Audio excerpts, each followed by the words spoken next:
Dr. Kashey here, and I want to address the times where it feels like you just work so hard and there's so little reward. So much work, so little reward. That's what it feels like. I can relate to that in a big way. This whole diet and exercise thing to facilitate behavior change can take some effort, and sometimes the effort doesn't really seem like it's worth the payout, whatever you anticipate the payout to be. The difficulty of this process can also rear its ugly head once you've lost the quintessential initial dump. You make a bunch of progress in the beginning and it slows down. Where if you've gone, years of not paying much attention, and all of a sudden you pick up good habits, you start to change pretty fast. When you change the way you eat and change the way you exercise, train and do activity, you see some changes that are quite high in amplitude. In other words, you make big changes in comparison to where you start. And eventually those changes slow down and turn to a creep, and that can be quite demoralizing, especially with what you've been used to. Or if you're comparing it to these current results to previous attempts where you did something that was inherently unsustainable, and because of that, you use methods that got unsustainable results, which had you end up here anyway. When plateaus occur, it's quite difficult to justify a lot of the effort that's put in. Everything is honky-dory so long as things go your way, right? And when they don't exactly go your way, the toddler comes out.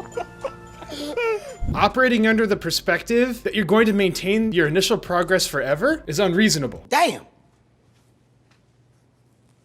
I'm sorry. And operating under that expectation makes it so that you are ill-prepared to deal with change in circumstances, change in fatigue and lethargy and energy levels associated with losing weight, even if you do it correctly, and really, wavering motivation because of things that happen in your life that have little to do with nutrition or exercise. Outside stressors that cause you to change your behavior, which may cause your progress to slow, It only gets harder. It does not get easier. What changes is your capacity to deal with stressors involved with behavior change. So things actually get more difficult, but your ability to deal with difficult stuff goes up. So practically speaking, it can get easier. If and only if you are prepared and have the correct habits in place. But far and away are the times where you can bumble around and make progress on accident. Cleaning stuff up, as they say, will only get you so far. So it's time to break out the old cost-benefit analysis. Is the energy you are putting into changing your behavior to get you sustainable results, are those worth the benefits that you'll get? Understanding that some weeks can be difficult and other weeks not so much. But in either of those cases, you're making progress regardless. Do you know the advantages you gain from going through this process outweigh how difficult it might be right now? Do you want to take advantage of those benefits more than you don't want to do this? Again, it's not a rhetorical question. Consider it. What is the cost of continuing? What is the cost of doing nothing? What is the cost of inaction? What price do you pay? Go answer it. And although sometimes that could be difficult, that would happen regardless of whether or not you got to eat whatever you wanted. So taking a more objective look at things, when you have a difficult time, how long does that difficult feeling really last? If you think really hard, it's probably a relatively short period of the day. And it happens once in a while, an hour here or there, where you have a conversation with yourself that's not exactly positive. So if you go back and calculate how many hours of the week you're really feeling negative, how many hours is that? Might be 4 or 5, You can take that into account because there are way more than 5 hours in the week. There are 168 hours in the week. And having 3 to 5% be less than perfect, not too bad. Is it worth throwing away all the progress you made because of that? Not every second of every day is difficult. Honestly, most of your hours are going to be relatively easy, or at worst neutral. Maybe you weren't able to consider that in the past, but you can now. At this point, you're only attempting to make changes in your behavior, but those you can take with you forever. Not only that, you still have the opportunity to incorporate your favorite foods. You may not be able to have as much as you want whenever you want, but that's irresponsible regardless of whether or not you're watching your intake. You're just learning to eat reasonably and have the right rituals to make sure you enjoy the food that satisfies you the way it should, and that you can determine if the juice really is worth the squeeze, because you know the benefits of staying on track in the long term. You've learned that sweating the small stuff is important, and that's what really keeps you going. You see little victories all around you. Heck, just having an eating schedule alone to prevent random eating and spontaneous snacking and all that other stuff is going to save you so much energy down the road. Energy. Scheduling alone pays for itself invariably. Your perspective on food and exercise is changing. You see benefits. A week here or there will be difficult. It's okay. It does not mean life is over. And in previous instances where you may have given up, either because you were ill-prepared or the program you were using was unreasonable, it's not the same anymore. It's different. You're in a better position. You can stay in control of your behavior right now. If there's a problem and you can solve it, you will. If there's a problem you can't solve, there are ways to distract yourself until the dust settles. And those methods can definitely be low in calories. And oddly enough, you're now in a position, the more difficult weeks you have, the easier it'll be for you to deal with them. Those weeks themselves will not be easier, but your capacity to navigate those weeks will be much greater. So practically they are easier. Problems get worse, but your skills get better. A week that's crappy may cause you to look back on all your other previous attempts and compound all the other crappy weeks you've had into this one, right? If you have one crappy week and then you look back and think of all the other crappy weeks you have, it makes it seem like the current week is that much worse. Artificially inflates your crappiness factor, right? Remember, this isn't a compound effect of all the other crappy weeks you've had. This is a select time. Remember the reasons why you do this. Which of those reasons are the most important? Why? Are some of the side effects of making these changes on your list not so important anymore? It's okay to remove them. If you have pros and cons when you started out, those pros and cons might have changed. That's good. It means you've grown. Are there other things that you discovered that are important? Maybe it's worth adding them on. Keep it real.